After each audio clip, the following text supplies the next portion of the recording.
iniziamo. So, Francesco, please, let's get back stage is yours. into it. Thank you, Enrico. Today Thank you very we'll much, finish and up good a morning bit to about everyone. the discussion And from let me yesterday start by to sharing my understand screen. So, Enrico, can you please tell me LIGO if you can? interferometers and how their sensitivity works. And then I'll tell you a little bit about a different kind of detector briefly, which is the pulsar timing that's sensitive to very low frequency gravitational waves, so very different regime than LIGO. And we'll talk a bit about how these detectors can not only detect gravitational waves, but can also detect a particular class of dark matter models. And at the end, I'll start the main topic to tomorrow, for tomorrow, which is black hole superradiance, or how to find very light particles around rotating black holes. And I think I'll try to take a break somewhere in the middle as well, so that we can reset, since there's a lot of topics on the table. They're all going to be a bit short. So again, keep asking questions throughout. I think that works well.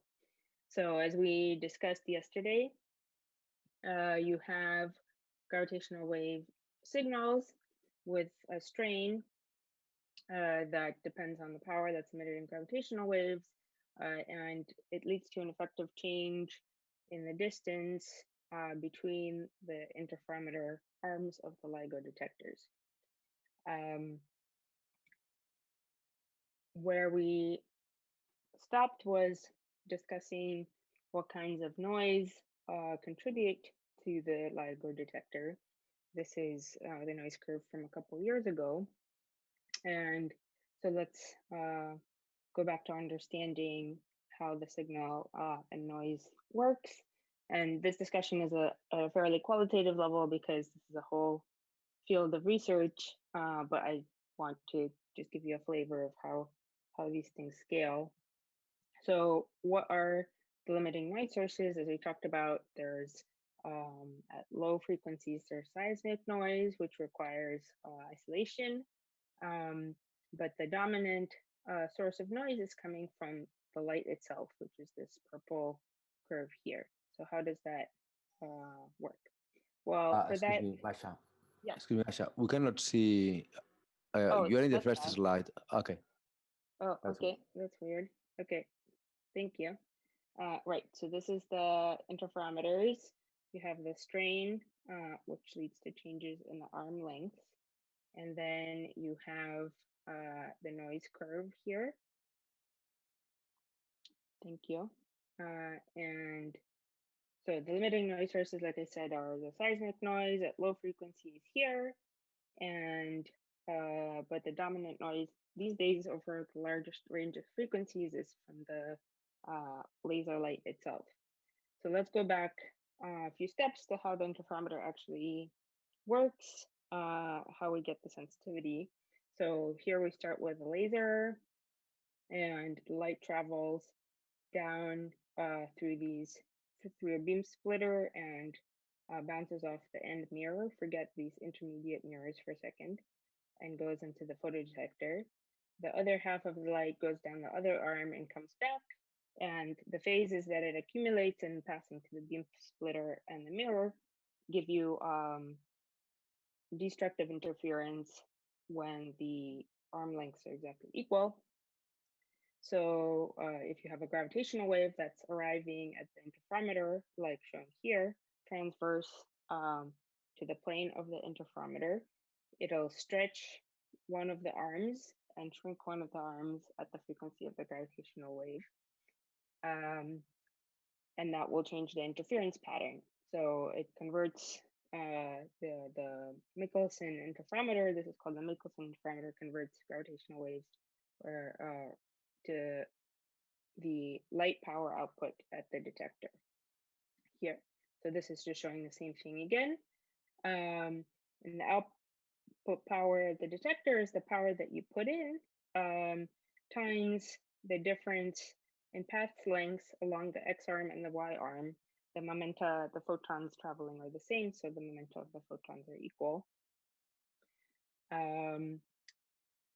You might notice that this diagram is a bit more complicated.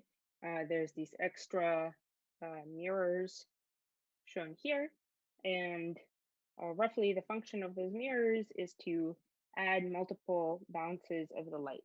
So it's before the light escapes to the photodetector, it makes the round trip in the arm, which remembers 4 kilometers several times. And that leads to an accumulation of the phase difference between the two arms proportional to the number of bounces in these, they're called Fabry-Perot cavities. So the phase difference here is just proportional to the strain of the gravitational wave h that we discussed yesterday times the length of the arms increased by this factor of the number of bounces. So you're effectively making the arms longer. And then it's also, of course, proportional to the inverse of the wavelength. So basically, you're measuring how different the travel distances are of the light in units of the wavelength of the light. So if we put in some numbers, the wavelength of the laser that LIGO uses is about a micron. It's a typical laser frequency. And the arms are 4 kilometers, and on average, these cavities emit about 100 bounces. So the phase difference for a given strain H is for a strain H of 10 to the minus 12, this gives a phase difference of order 1.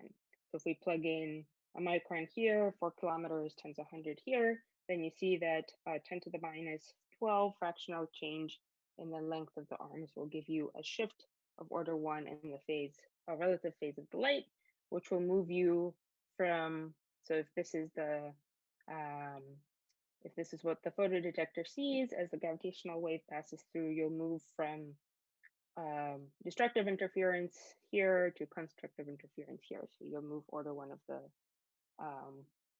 in the interference pattern. Now, if you remember from yesterday, 10 to the minus 12 is not the number we're looking for. Typical signals that we expect from astrophysical sources are closer to 10 to the minus 21 or 22. So how did these detectors work? Well, you have to measure the phase to better than order 1 precision. In fact, you have to measure the phase to order 10 to the minus 10 precision. So to see a difference in power between, say, the red and the lots of photons here and no photons here, to better than 1 part in 10 to the 10, which is what we need to get down to these very small strains, you need 10 to the 20 photons within the average measurement time. So you can tell the difference between 10 to the 20 photons and 10 to the 20 plus 10 to the 10 photons within the statistical uncertainty.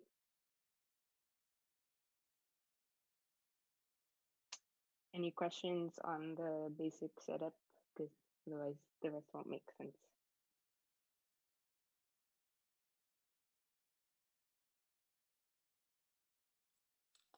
So there is one question from Anupam. Yeah. He's asking, are the lengths of the two arms are slightly different? That's the question. Yeah, they are in fact slightly different, but you can control them. Basically, they need to be different up to a multiple of the wavelength, right? Because once you move another wavelength, then the interference pattern repeats itself, like you see here. So they are, in fact, slightly different, but you want them to be very close to the same because that cancels some other sources of noise in the detector, like if they're moving together in sync, that helps. Okay. Good. Then so, there are a couple more of questions. So please. next, Victor is asking whether this wavelength is to avoid heating. Good. So sort of. So there's only a finite set of wavelengths of lasers that are available, and this just comes from atomic physics. 1064 nanometers is a typical one. There's other lasers at shorter frequencies, and you do pick this wavelength is picked for the way that it interacts with the mirrors. It's easy to make coatings that are very reflective at this frequency and don't absorb a lot of the light. That is true, yes. But your range is fairly limited, so you can't make a huge change in the frequency. And as we'll see in a second, actually increasing the wavelength might help a bit, but that changes the optics that you want to use, which makes things more complicated. Okay, good. There are two more questions. So Anupam is asking why phase difference is proportional to strain? Yeah, this is important to understand. So remember before we found that the difference in the travel time was proportional to the strain times the length of the arm, and the light waves, the amplitude of the electric field is proportional to e to the I omega t minus kx. So if you travel for a longer period of time, t plus delta t, then the phase of the wave will change proportional to the strain. Good. Next, Lorena, she says that she is not sure if she understood it right, but she's asking what you measure is the momentum of a certain density of photons. What you measure here is really the power. So the number of photons, so they're hitting some photodetector, and you're just measuring the total number of photons that are hitting the detector as a function of time. But that translates to this difference, this phase difference between the arms. Yeah. Cool. That's it for the moment. So you Great. can continue. Okay, thank you. I'm glad everyone's on the same page. So, okay, so changes, like we just said, changes in the number of photons hitting the detector can look like the power is changing, which would mean that the phase difference is changing. So what does that mean? If you have average power, for example, kilowatt in the laser, that's about 10 to the 20 photons hitting the detector every 10 to the minus 2 seconds. Sorry for the typos here, but you have to, and in order to measure gravitational wave frequencies at 100 hertz, you have to measure things at least as often as every 10 to the minus 2 seconds. So, but if you have on average 10 to the 20 photons, that means from just counting statistics, Poisson statistics, there's a fluctuation in the number of photons that are hitting the detector of 10 to the 10. So square root of 10 to the 20 gives you the typical variation from the average number of photons. So these look, and because this is fluctuating, these will look like a change in the length of the arm, because it looks like a change in the power, which would look like a change in the phase difference. And so the change in the number of photons, the uncertainty in the number of photons, sigma n over n, this goes like 1 over root n. And if you plug in this expression for how big the power is for a certain number of photons for given wavelength lambda and a certain measurement time tau, you'll see that this corresponds to an uncertainty in the measurement length, which goes as the photon wavelength over the power in the laser. So basically, if you want less uncertainty in the power, you want less fractional uncertainty in the power, you want a bigger power. And if you have a longer wavelength for the same amount of power, you have more photons. So that also helps with the uncertainty in the number of photons. So this at least makes sense intuitively. And so this is what's called shot noise, that you have intrinsic measurement uncertainty just because you have a finite number of photons coming in your detector. So distinguishing between 0 photons and n photons is not precise up to the square root of n. Or n and delta n photons is not precise up to square root of n.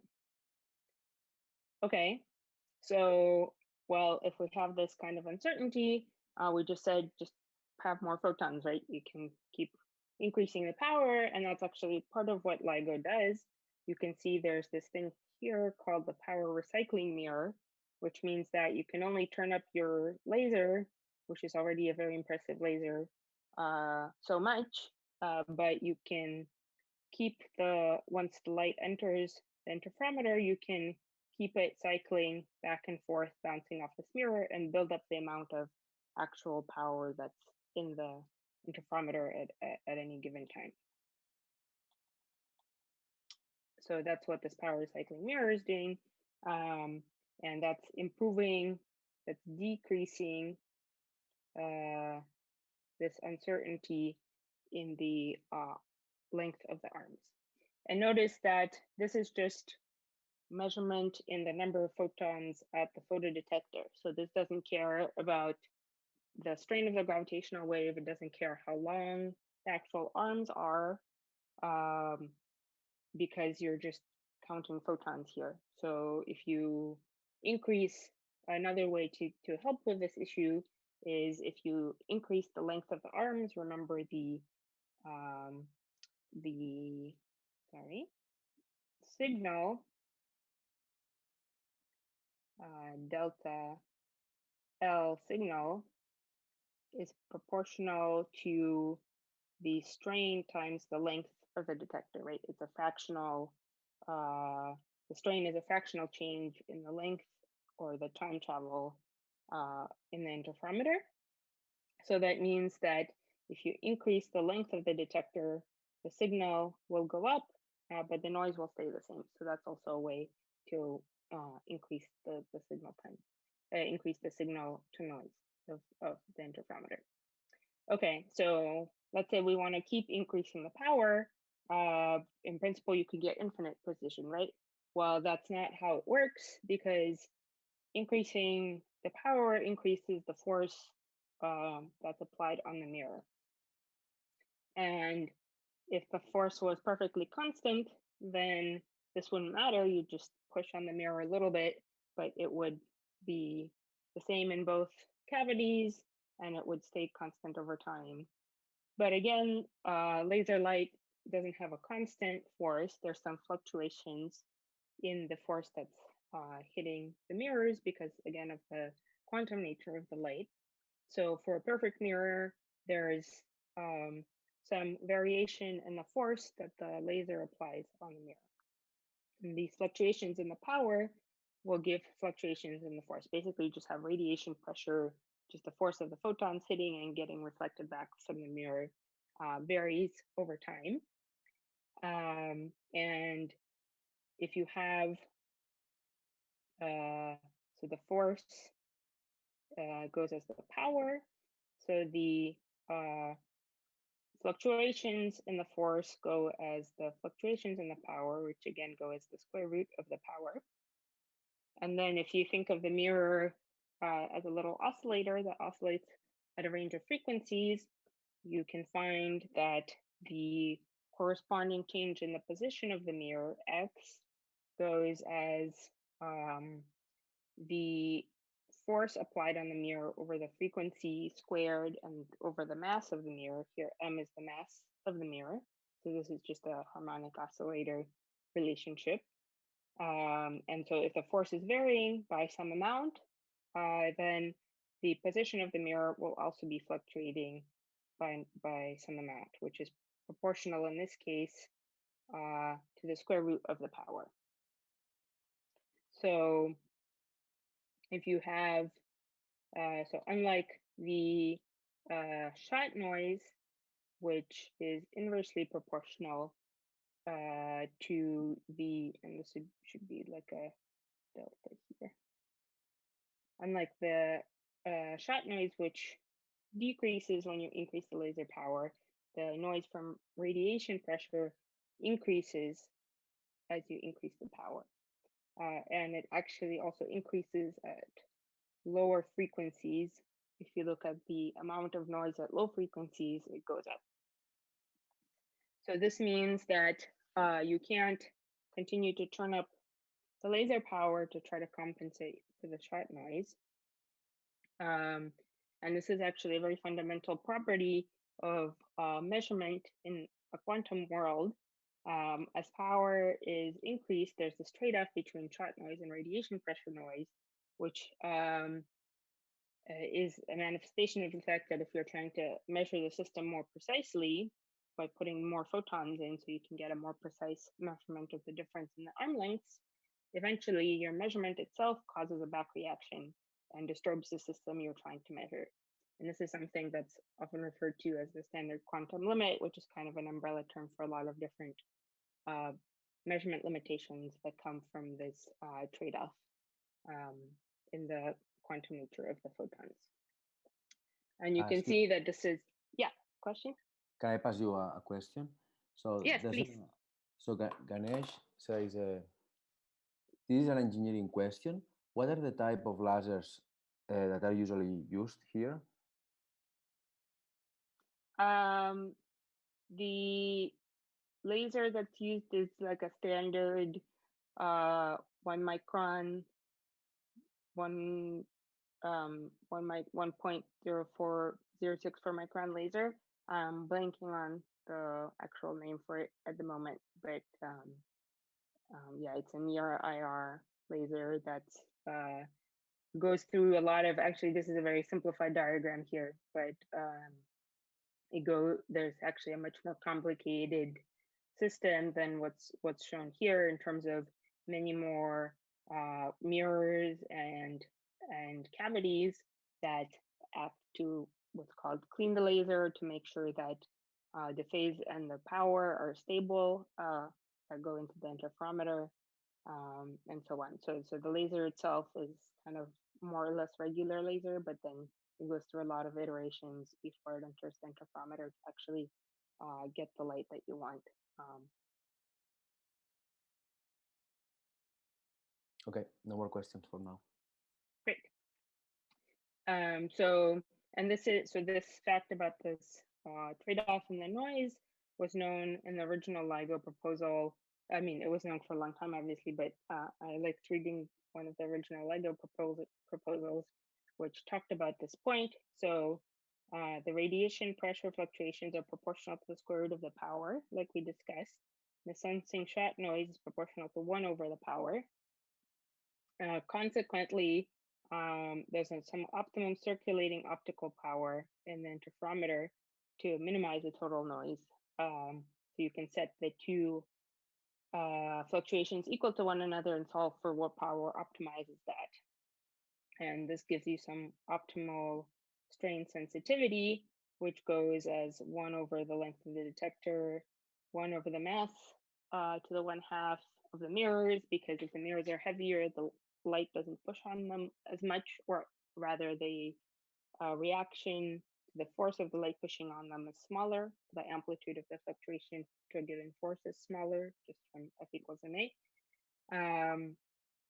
So you want to always make the interferometer longer and make the test masses heavier. So that's what they concluded here. But they also said here is that the quantum limit, how do I move this stupid? Okay. Anyway, if you look at the bottom of this paragraph, the quantum limit is not a concern for the initial interferometers. However, it may be a fundamental limit to sensitivity and, like other sources of random force, argues for large detector length L.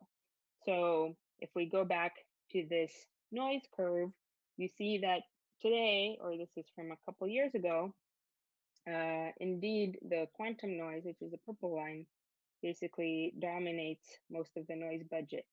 If you went back to initial LIGO 30 years ago, the seismic noise was a lot bigger, and also the power of the laser was a lot smaller. They were not able to get as much power in the interferometer.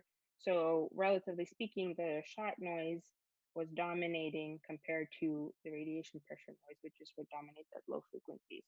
So initially, they were not worried about this issue of the standard quantum limit, but as the interferometer improves, now you're hitting some of these fundamental measurement limitations, and you have to do more clever techniques to keep decreasing the noise further.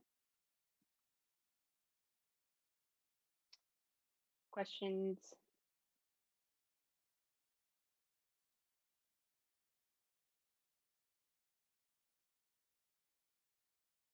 No questions for the moment, it seems. Okay. Well, if you think of some, let me know. Okay. So that concludes our discussion of the LIGO detector. And you can see that you have to go to these very long interferometers. You have to go to large amounts of laser power and very precise measurement readout, also controlling a lot of noise to get to the kinds of strength sensitivities that you need. But of course, it's been very successful. Let's go now to a different kind of detector, which is called pulsar timing for gravitational waves. So this is a artist's impression of what a pulsar timing array looks like, but it's actually pretty useful. So let's say we're sitting on the Earth here, and these white dots are neutron stars, which are pulsars, which we'll see are very sensitive clocks. And this is a gravitational wave that passes through, which changes amplitude between the Earth and the pulsar. Since there's a different metric at the Earth and at the pulsar, once you compare clocks at two locations, you'll see that they tick at different rates. And so that's the sense in which these pulsar timing arrays are can measure these changes in metric or these amplitudes of gravitational waves over large distances. So a pulsar is a neutron star, which is with very large magnetic fields and is rotating very rapidly. In particular, millisecond pulsars rotate as you would expect at order millisecond. So each rotation takes about a millisecond, which is quite fast for these large objects. And they also produce sources of photons, of radio waves, which are shown. So here in this picture, you see the magnetic field lines, and then you see the beams of radiation that are coming from radio waves. It's not super well understood why this is the case, but it turns out that these pulsars are kind of magical in that they have a very stable rotation period. So the rotation period over many years stays stable, and these pulsars come at approximately equal times, arrive at equal times from one another. And to the extent that it's not stable, it's fairly well modeled. So you can see here in the bottom image, this enveloped pulsar on the bottom right, and you can see it's pulsating with time because as it's rotating, the emission of light from the pulsar, it's beamed at a certain angle, and it sweeps through the observatory on Earth at a given rate. So you see these pulses that are coming from the combination of this beamed emission, and the rotation. Excuse me, Masha. There is a short question from the Yes. question of LIGO. So the question is, the curvature of the Earth has been taken into account in the measurements. In other words, the arm of the interferometer is very straight. Yes. Right. Yeah. So for the that's a good question. For LIGO, I don't have the picture here. Anyway, for LIGO, it's 4 kilometers. So the curvature is a little bit important. So you have to, hang the mirrors in a straight manner so that the travel path of the light is, when you shoot the laser from here, as the Earth curves a tiny bit over 4 kilometers, you still hit the center of the mirror there. For these future interferometers that are going to be 10 to 40 kilometers, you actually have to worry about this a bit more, and you might have to, either dig or shift the surface of the, because everything here is also in a vacuum tube, right? So you don't have like stray particles in the tube that are messing up with your laser light.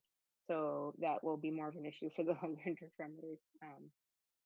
Yeah, but 4 kilometers, the curvature, the radius of the Earth is 6,000 kilometers, right? So it's you get like 1,000th angular deviation over these distances, so that's easy to adjust.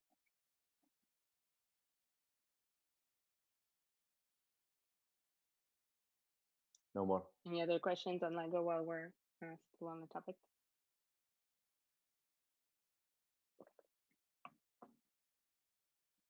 Okay, so back to the pulsars. Now we're going to really long distances, so that's a good segue, is that the LIGO is 4 kilometers, right? So here, these pulsars are at distances of hundreds to thousands of parsecs, which is approximately hundreds to thousands of light years away in our galaxy. And there's 3 different collaborations that are observing different sets of pulsars that have been discovered over the years. So there's a Parkes Pulsar Timing Array, which is based in Australia. There's the North American version, Nanograv, and there's the European version, EPA. I think there's other ones that are joining these collaborations as well.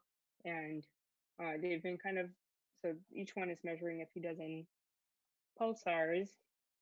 And I think historically they've been doing it independently, but recently they've kind of joined forces and made this international pulsar timing array, which just recently had a new data release of 60-ish pulsars in 2019, observed over many years. For example, there's a few thousand neutron stars that we know exist. A subset of those are pulsars. A smaller subset of those are these millisecond pulsars that rotate very rapidly and are very stable. And each one is, a very complicated physical system. It's a big, dense ball of neutrons with big magnetic fields. They have different levels of stability. One example that is extremely stable is this pulsar. They're usually called by these catalog numbers, J19093744. And this has been observed by this Parkes radio telescope over the course of 11 years at regular intervals. And during this time, you see something like 115 billion pulses. So not all of those pulses have been directly observed, but all of those can be fit to great precision with these pulsar timing models, and that you can extract the rotational period of the pulsar to better than 15 decimal places. So that's very impressive. It's basically like a pendulum of a clock that's ticking, and you'll understand the ticks to better than 1 part in 10 to the 15. So it's a very good timekeeper over these very long times. And that makes this particular pulsar one of the most accurate clocks in the universe. Of course, on Earth, we've built things that are called atomic clocks, which are even more sensitive, but this is a nature-made one, which is very impressive in and of itself. So this is cool. What do we do with these pulsars? Well, we can measure the rates of arrival of the pulsars, compare them to a clock on Earth, and see if there is correlated deviations between the pulsars.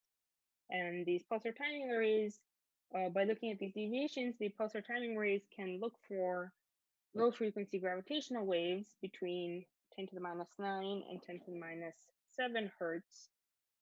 So here you can see in this figure the frequency on the x-axis and the strain, this thing we've been calling h, on the y-axis.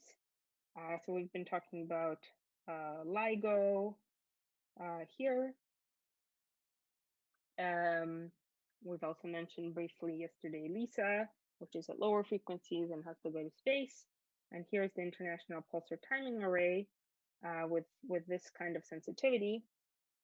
The reason that it's in this frequency range is if you convert about 10 or 20 years into frequency, you get roughly 10 to the minus 9 hertz.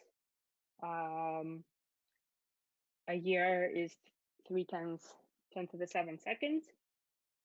So you can't see gravitational waves that have a period longer than your observational time because nothing is, you just see a constant shift over time. As you go to higher frequencies, the sensitivity falls off because you're not taking the whole measure, you're not taking advantage of the whole measurement time. Basically, your gravitational wave will increase and decrease, and your signal starts to average out. And here on this plot, you also see some sources for potential candidate sources for these gravitational wave detectors. So we talked for LIGO about compact binary in spirals, so merging black holes.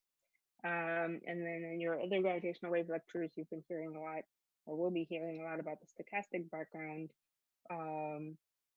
You can have these from primordial sources, like from inflation or early universe, but you can also have a stochastic background from supermassive black holes that merge, and there's so many of them merging over the course of the universe that all the signals overlap and become a stochastic background noise. So this is something that is expected to be seen relatively soon. These pulsar timing arrays are running and taking more data. They're finding better pulsars over time. So the hope is that the PTA will be the next frequency at which we see some gravitational waves.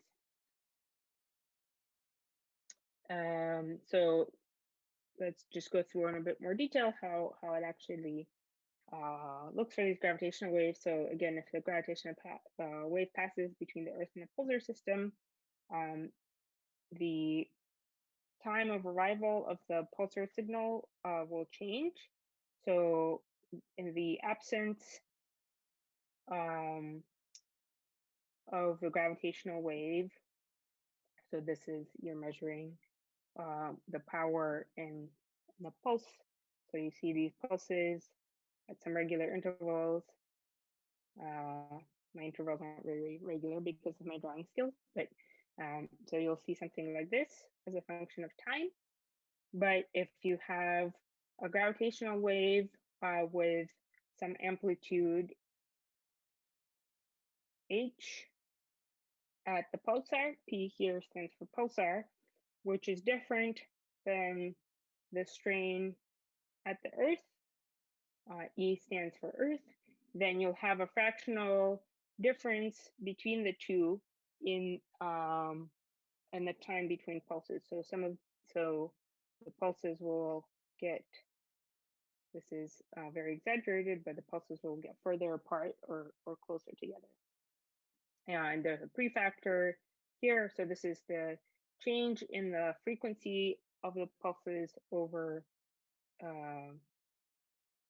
so this is 1 over nu, and then each one will shift by a little bit by some delta nu.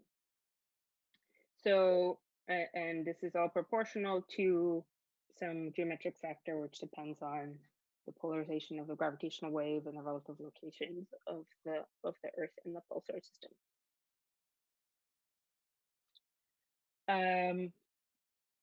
So this variation in the pulse frequency will just give you, as I was saying, a change in the arrival times over time. So the frequency of the arrivals will shift by some delta nu. Remember, we have these are millisecond pulsars, so the frequency is about millisecond, the frequency of the pulses. It turns out that we can measure the stability of the frequency is about, per pulse is of order a nanosecond. So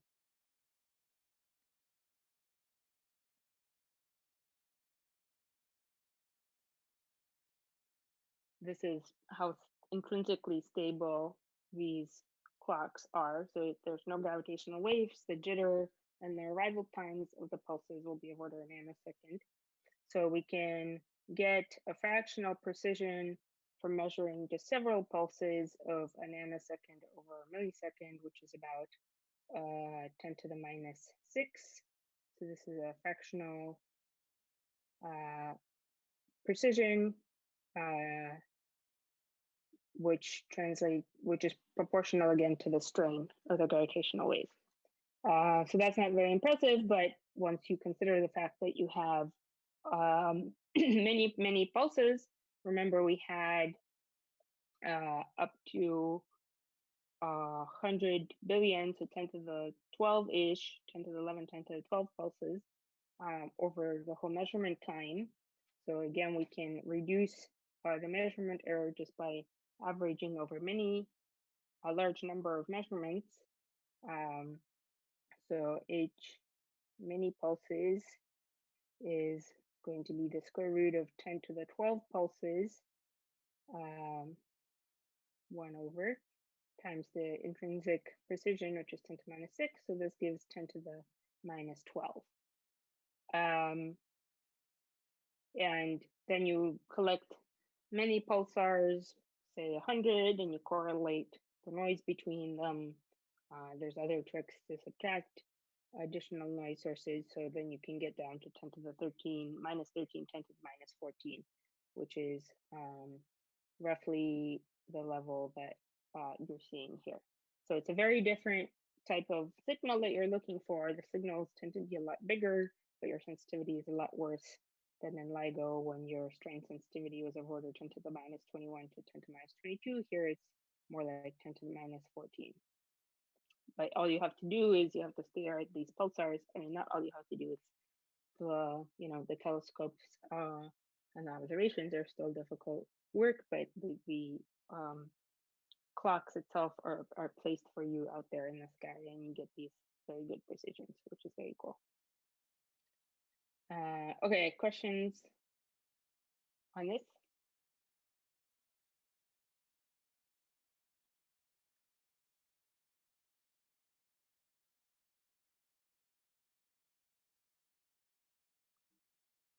This is just a plot showing the same thing, which is the frequency of the gravitational wave and the strain. The dashed lines here are the limits that have been set so far by the different collaborations that are observing these pulsars. And this straight line here is the expected sensitivity of the combined run that's happening. And the yellow orangish band is showing the expected signal from the stochastic signal of merging supermassive black holes. So this is kind of like the goal of one of the goals of these pulsar timing arrays is to get into this band and try to see this kind of signal. Cool. Excuse Question? me, Masha, there's a hand raised by Francesca. So yeah. whenever you want, Francesca. Yes, hi. Can you hear me? Yes.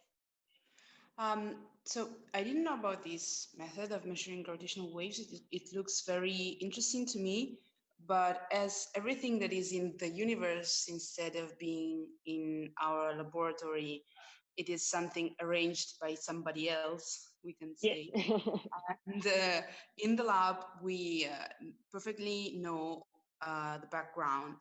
Instead, in the universe, it is something a little bit different because what ensures us that, for example, these pulsars do not stop shining light, do not move, that there are no other phenomena in the universe causing them also as a group in a certain region in the universe to change something in their light emission, which is still electromagnetic and things like that.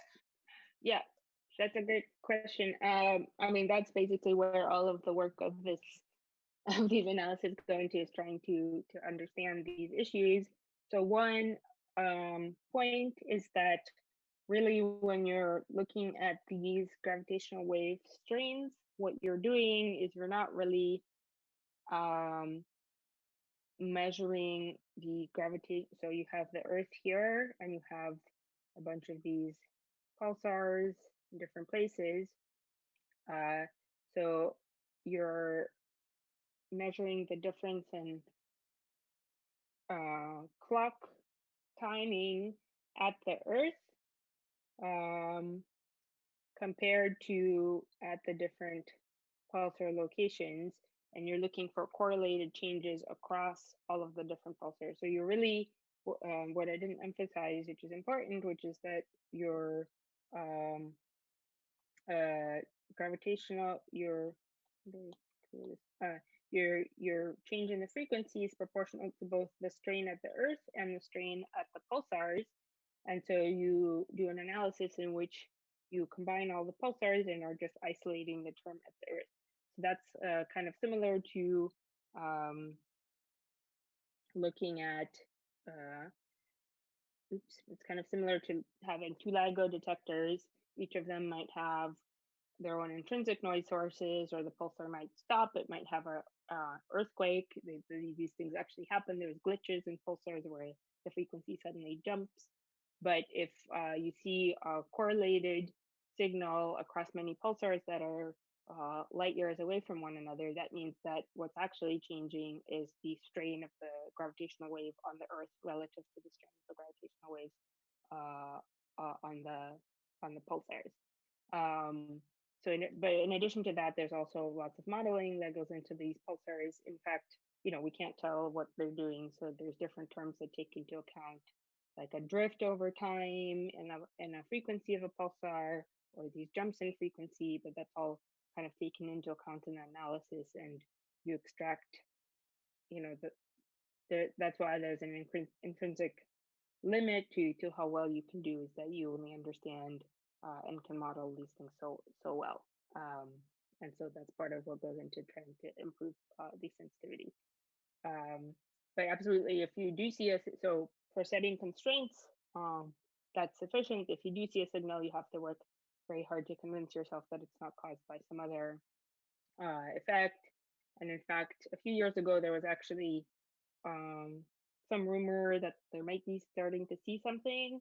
And what it turned out to be, as far as I understand, there might have been several sources that are contributing, but one was that actually you're trying to measure the distance between, the Earth and the different pulsars very precisely. But the Earth is actually orbiting around the sun, and the solar system also has this other heavy thing called Jupiter in it. And so in order to measure the position of the Earth relative to the positions of the pulsars very precisely, you have to know the position and timing of Jupiter, because it pulls on the Earth a little bit. And the measurement of what's called the ephemeridescence radius of Jupiter was not, there was some either systematic error, or it was just not measured well enough to the precision that these pulsars are sensitive to. So now actually the pulsar timing array is also, this is what it says here, is one of the best ways to measure the mass and the trajectory of the heavy planets in the solar system. So that's like one of the backgrounds to these kinds of measurements. Cool. Next in the chat, there is a question by Sanket, who asks whether you can explain again the meaning of this slide. I mean, of the plot of the slide. The different, of this one? Yeah. Yes. So this is showing the characteristic gravitational wave strain H as a function of the gravitational wave frequency on the x-axis. And the three different curves, the EPTA, nanograv, and PPTA, are these three different collaborations that observe the different sets of pulsars in the sky. And by doing these measurements of the relative timing of the pulsars relative to a clock on Earth, they set these constraints on the strain of a gravitational wave of a given frequency, which is at frequencies of order an inverse here, which is of order of the measurement time. And the red line here, I think, I'm not 100% sure, is a model for how big you expect the strain to be from supermassive black holes in the early stages of inspirals. So just like for the example we did yesterday with two small black holes rotating around each other, you can have these supermassive black holes that are in the centers of galaxies. And when they're still in the early stages orbiting one another, they'll be emitting gravitational waves at these very low frequencies. And that signal added together is expected to be roughly the red line with the uncertainty given by the yellow line, the yellow band. The uncertainty is quite large because it depends on our understanding of the number and mass distribution of supermassive black holes throughout the age of the universe, which is a kind of very uncertain and open question, but this is some of the best modeling that we have, and these measurements will be testing these types of signals, whether they exist at the level that we expect. Okay, then there's another question now by Lucas Magno. He asks, what is the predicted rate of detection events for gravitational waves by the PTAs? Is the current precision enough to start to constrain the rate of occurrence of the events which would typically source gravitational waves of these frequency/wavelength scales? Yeah, so that's, I mean, I guess it's kind of directly related to what I was just replying to the previous question, that there's lots of different sources in this frequency range. You might hear about some of them in your other lectures, but the one kind of the standard astrophysical standard model one is these mergers of supermassive black holes. And you can see that at least within the current expectations of how big you expect the signal to be. So the signal is expected to be between here and here. And currently, this is the limits here, these lines. So they're starting to get into the range where you see the signal. And then hopefully by combining all of these different collaborations and continuing to take data, you can start getting sensitivity that's within, so you can exclude some of this parameter space or start seeing something. So I haven't seen, I tried to look yesterday, I haven't seen any recent, so there was a data release in 2019 and they didn't claim any measurements, so or limit, or yeah, they didn't claim any measurements. So but maybe in the next few years you'll hear something about discovery of low frequency gravitational waves from these supermassive black holes. Cool. A follow-up question is by Gabriel. It's asking whether the detection by PTAs of supermassive black hole could give us any insight on the matter accretion mechanism of accretion disk, and if so, how? On the accretion? On the mechanism for matter accretion on the acceleration disk. Yeah, so I it's a bit difficult in general. Basically, I mean, it is expected to tell us something, which is how often these black holes are merging. And it'll also give us some information about the mass spectrum. So how do I just want to clear everything on here. Okay, I don't know. Well, you have to put up with my doodles. I'll do it in a different color. So you have, for example, dm over m, the mass of supermassive black holes from say 10 to the 5 to 10 to the 10, and there's some spectrum that we expect, and that depends on accretion rates, because you have to accrete matter to get to these very heavy supermassive black holes. You don't expect them to form at these masses. So if you can measure the number of supermassive black holes as a function of their mass, then that gives you some information, and you can put that into your accretion models and see if that fits. And so some of these measurements will, if you do measure, gravitational wave spectrum, that will give you some information. But this is just, one number as a function of frequency. So there's a lot of modeling and assumptions that go in between, how is the supermassive black hole form, how it accretes, how it merges, and then what are the gravitational wave signals that come from that. But more information will definitely help. Cool. No more questions for the moment, so go ahead if you want. Okay. Well, I think maybe we can take a quick break for a few minutes before we go into this next part, just for a preview to give you some things to think about on your break. We have PTA searches for scalar dark matter. So as you've been learning from Francesco in the mornings, we know there's dark matter in the universe, and in particular in our galaxy. And one candidate for dark matter is just a very light, non-interacting scalar field.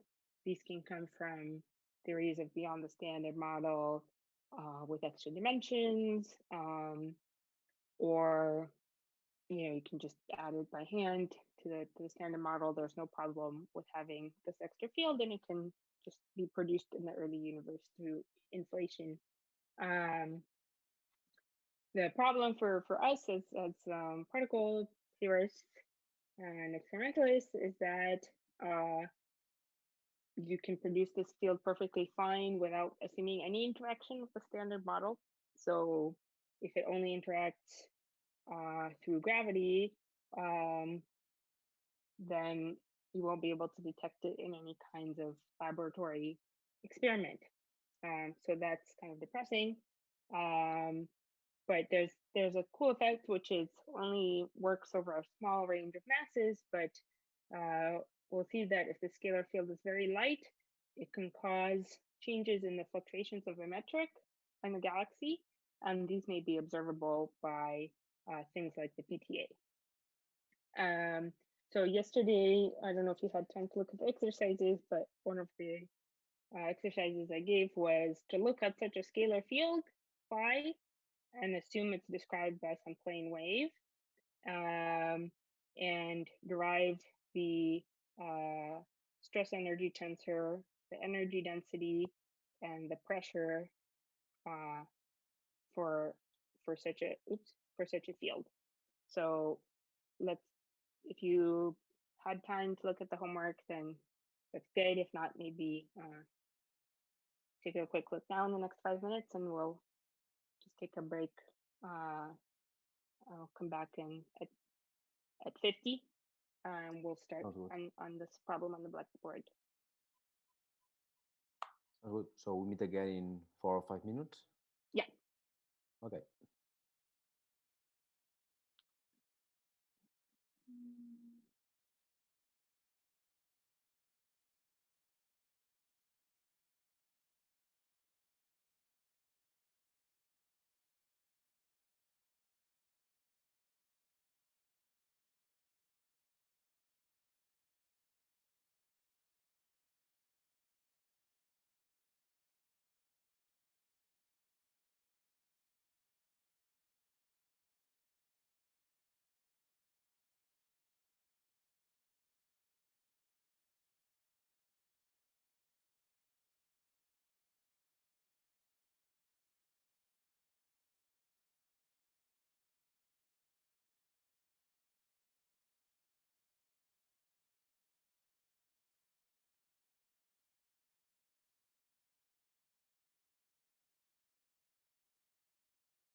Hello.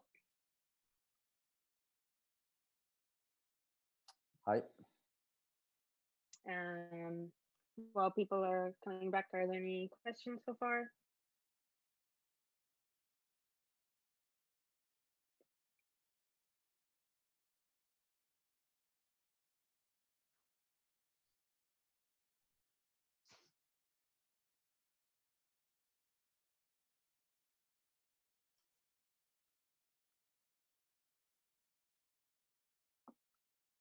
No questions for the moment.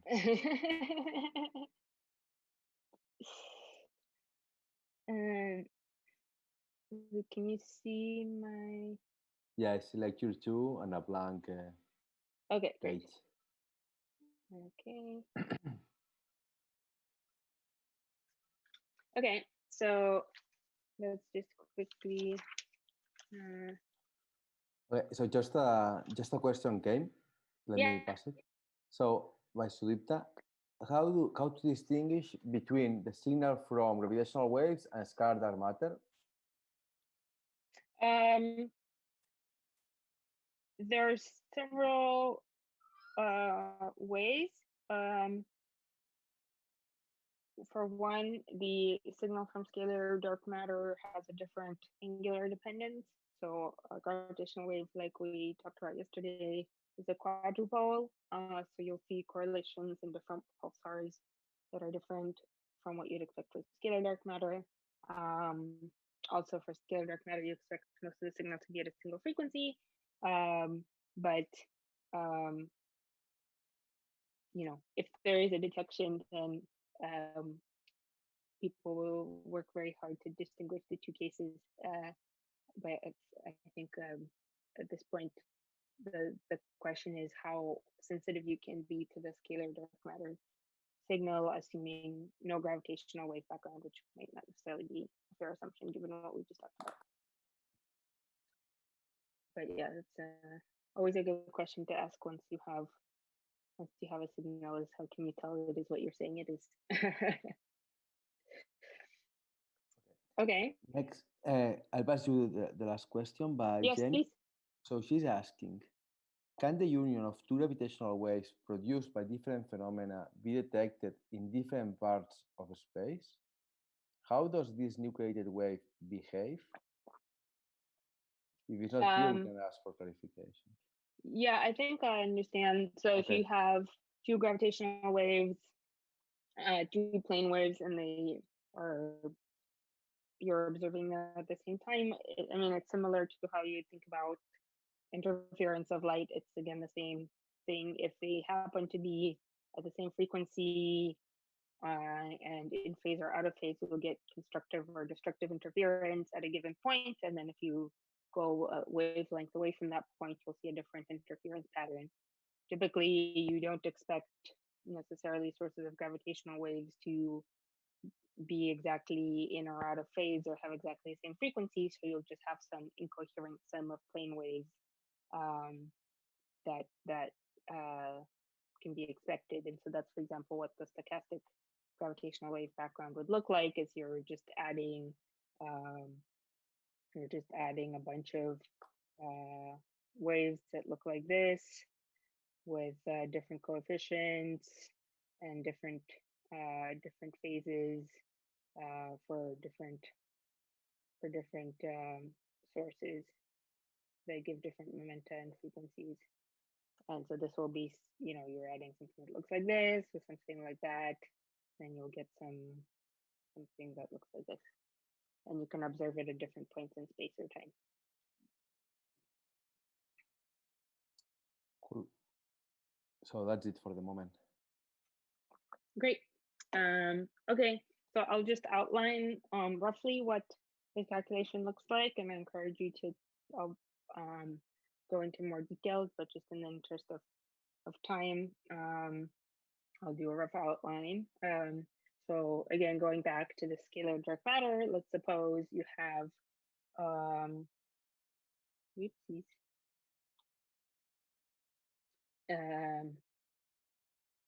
scalar field described as a non-relativistic plane wave with some random phase beta. and amplitude phi naught. The energy momentum tensor T mu nu in GR for this scalar field is given as follows.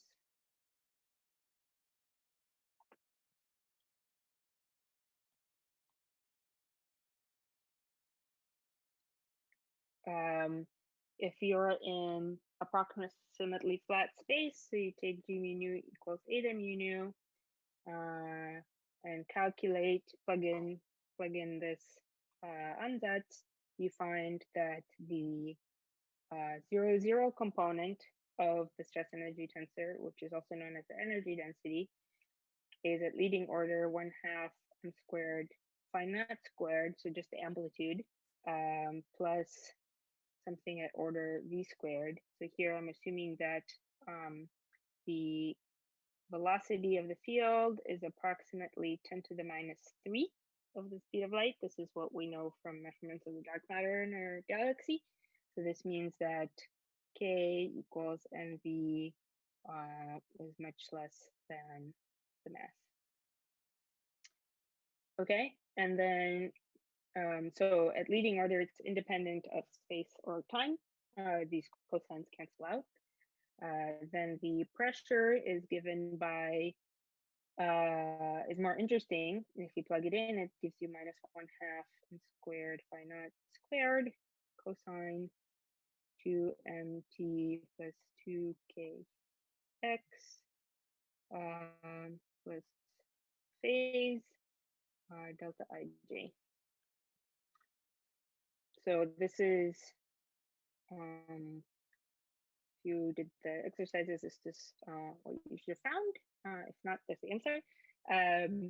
And notice that we can learn 2 things from this. First, if you assume that the scalar field is all over dark matter, then we can set 1/2 m squared phi naught squared equals rho dark matter, which is approximately 0.3 GeV per centimeter cubed locally. And from this, you can solve for the amplitude of the scalar field phi naught, which is given by square root of 2 rho dark matter over m squared.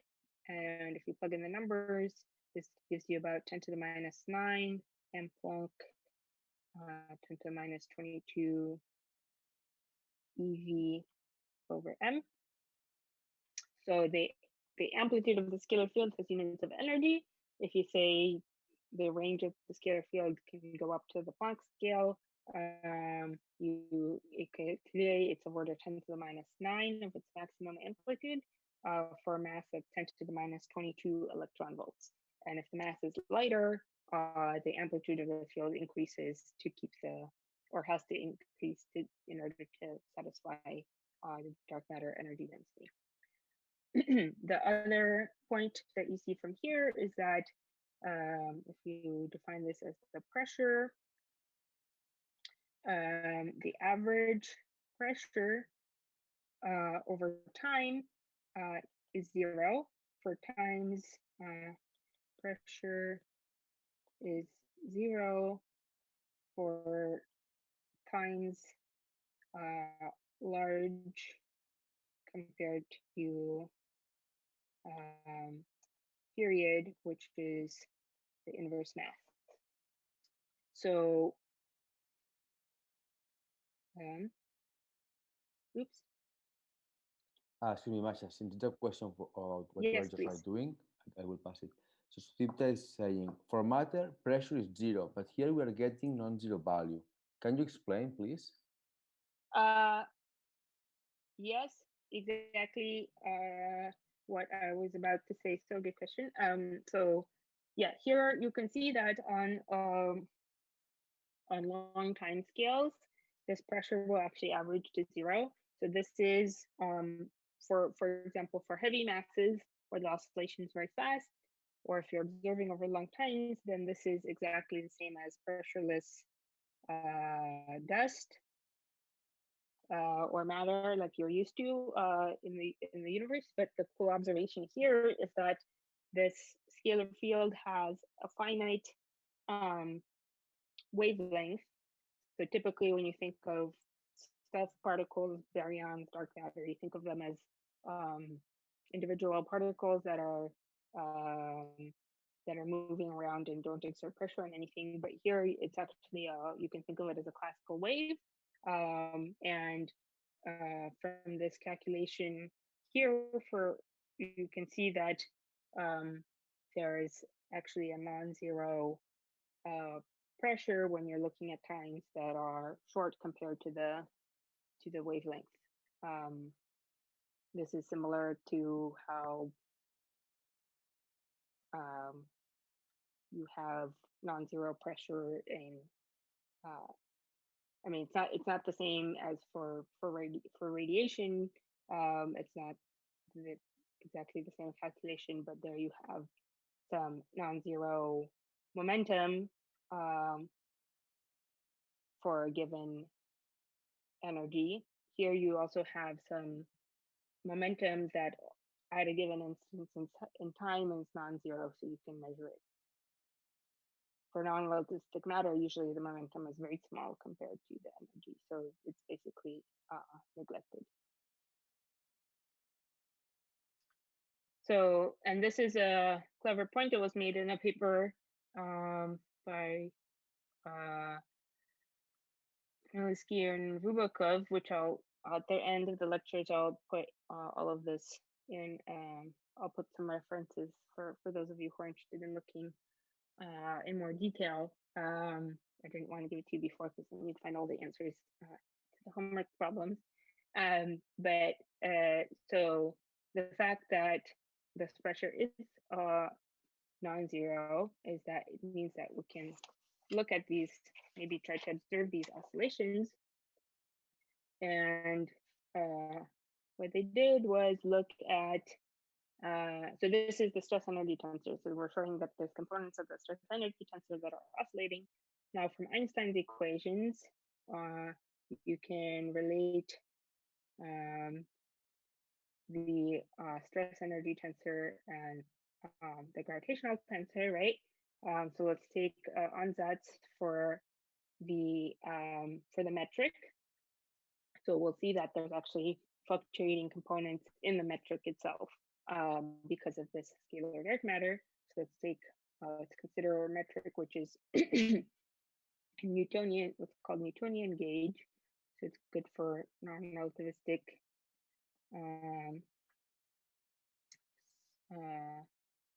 low curvature stuff. So it's approximately Minkowski, and it's parameterized by two components, capital phi and capital psi.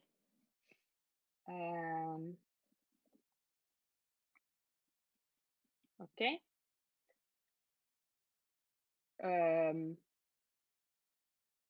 So it's approximately 1 minus 1 minus the metric is approximately this plus 2 phi minus 2 psi delta ig, where these are seem to be small. So this is Newtonian gauge.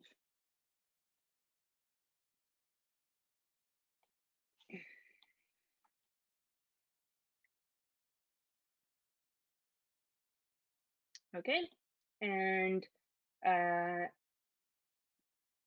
if we're thinking about this in frequency space, we can naturally conjecture that, for example, the psi component of the metric in the presence of the scalar field will have components that are at zero frequency, and then components that are proportional to the oscillation frequency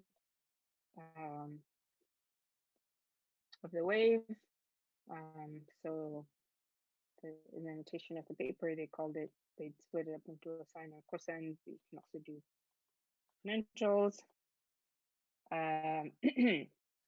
So let's assume that it takes this form. And similarly for the phi component. You can also write it like this.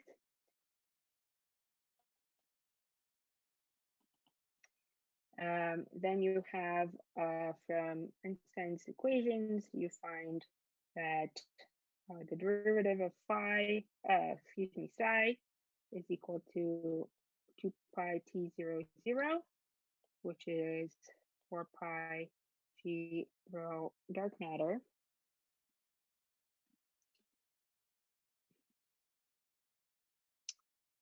And then you also have that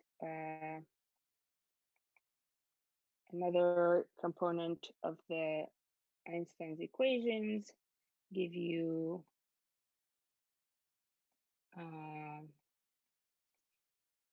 this form here. Oops, 20.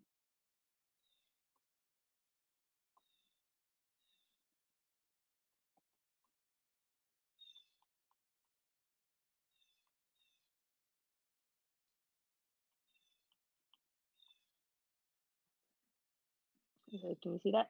So you have a,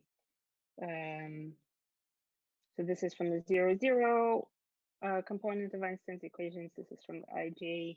I think it's the trace of the IJ component. So you can reproduce this.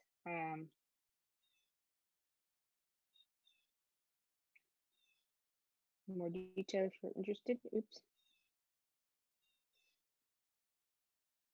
So this is Einstein equation. Right, so this means that oscillating pressure can give you oscillating psi. If you look at the equations in more detail, you'll see that at leading order would be the time independent pieces of the metric are equal, so psi equals phi, and you'll find that the coefficient, if you plug in this ansatz into the equations, you'll find the coefficient of the cosine is given by pi over 2 times Newton's constant times the amplitude of the scalar field squared, also known as pi times Newton's constant times the energy density of the field over the mass.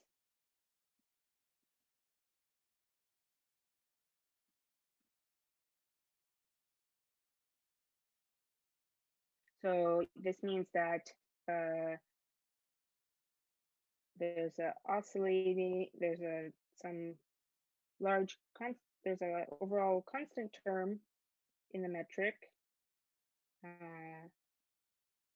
and then there's a term that's oscillating at frequency twice the mass of the scalar field.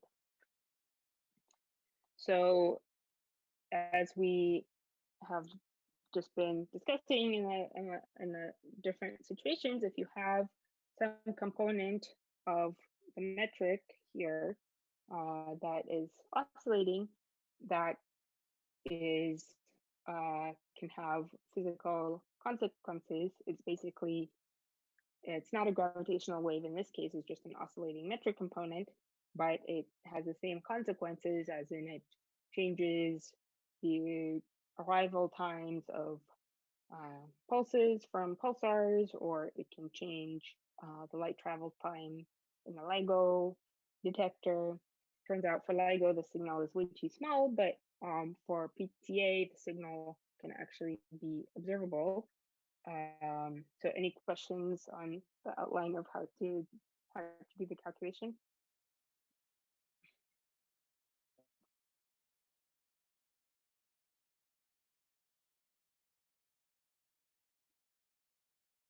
So as we're finishing up, I want to show you what the result is. So we found, so this is from a recent paper that actually did this analysis at PTA. So we found this amplitude psi galaxy, which from the stress energy tensor of the scalar field gives you some time varying pressure. And when you plug that into Einstein's equations, that results in a time varying component of the metric psi with an amplitude of g Newton times the energy density of the scalar field, that's what rho SF is, over, remember it went as the mass squared, and the frequency, of course, is a proportion of the mass, so this is 1 over the frequency. So, and you can see that if you plug in the numbers, the component, the oscillation is at 1 part in 10 to the minus 18 for a scalar field that has a mass of 10 to the minus 22 eV. So if you look at the existing data of pulsar timing arrays, then you'll find that you can constrain this component, the oscillating component of the metric, as a function of frequency, which is proportional to the mass of the scalar field.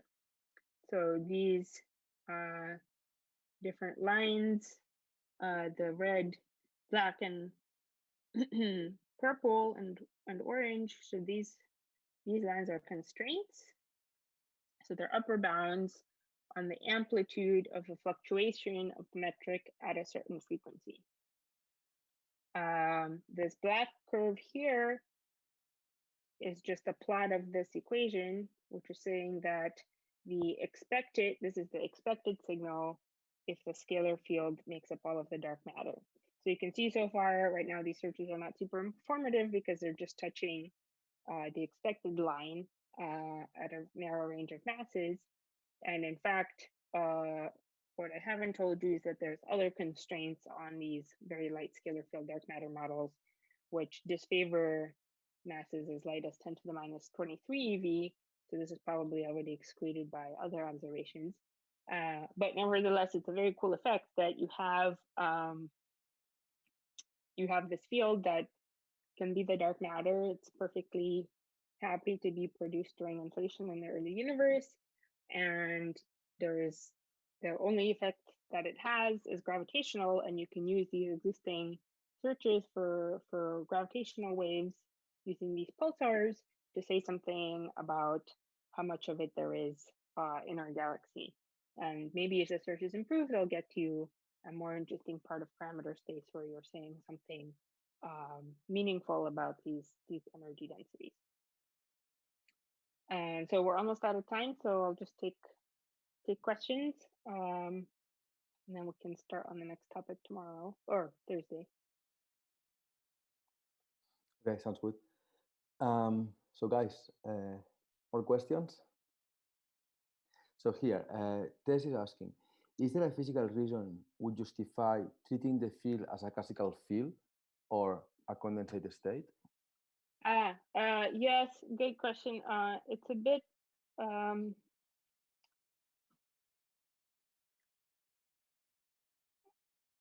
confusing sometimes, but basically the rough so there's a couple of different points.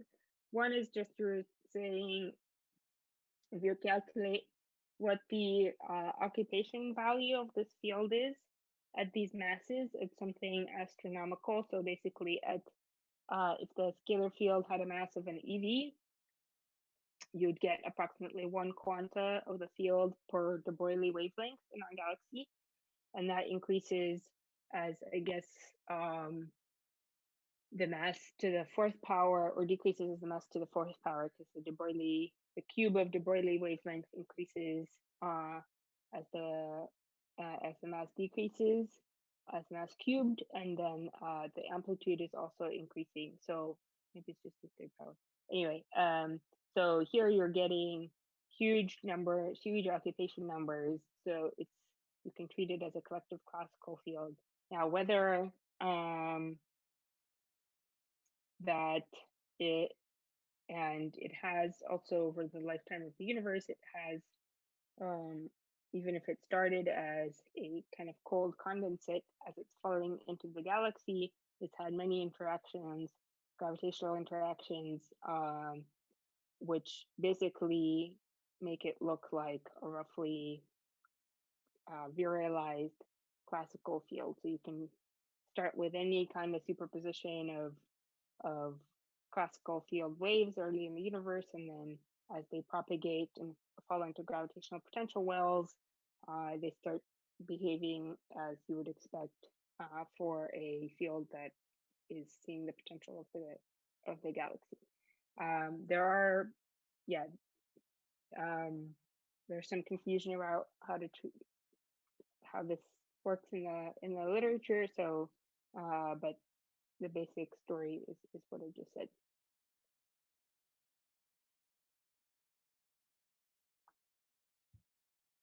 Cool. Other questions? So, Tessia says, thanks.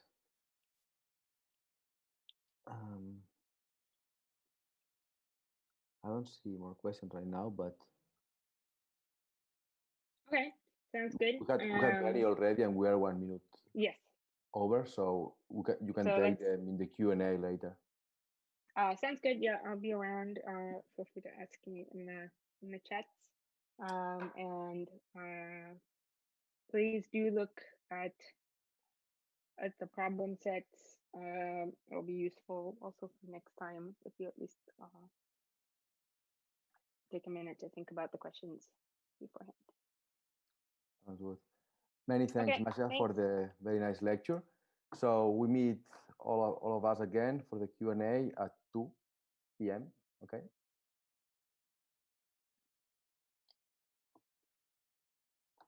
Ciao. Hey, Joan. Hey, Enrico. Hi. Did you get any news from Giovanni? Just to know if... No, I haven't talked with him. Giovanni is here, though. Hi, Giovanni. Hey, Giovanni. So we were wondering earlier if you would be available to moderate the Q&A. Yes, I can do that. Giovanni, we are losing you. Maybe that's the answer.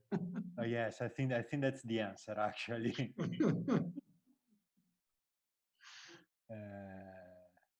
Hello?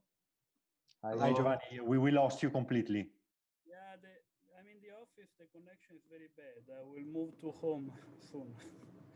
No, okay. So I think maybe I can start taking care of it. My connection is pretty stable. Then, if you want to join, I can do that. I'm going home soon, so. Okay. So for the Q&A, I should be.